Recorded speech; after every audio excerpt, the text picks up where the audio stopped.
Welcome to the lesson video on the bootstrap method.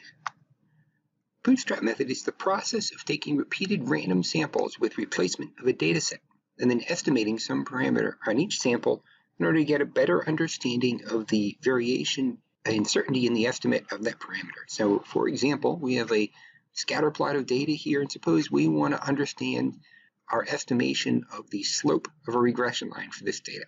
So what we can do is take 4 different random samples with replacement of this data, and then on each of those we estimate a regression line, and then we look at the estimated slope of that regression line, b1 hat with a superscript of 1, 2, 3, or 4.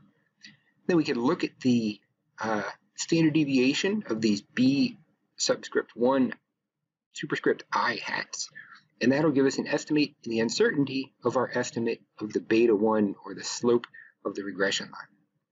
This estimate in particular, the slope of the regression line, we have a standard error which allows us to estimate that without using Bootstrap. But Bootstrap method is powerful to do that type of estimation for things other than regression coefficients.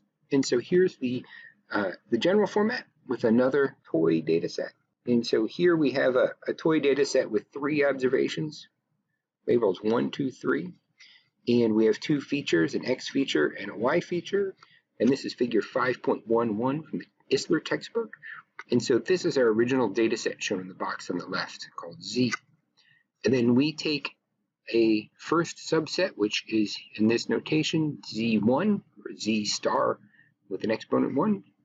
And notice it has the random sample here is taken with replacement. So we have 3, and then we have another 3 in this random sample, and then we estimate some parameter alpha hat, and then with a superscript star 1 to say this is the alpha hat, the estimate from the first data set.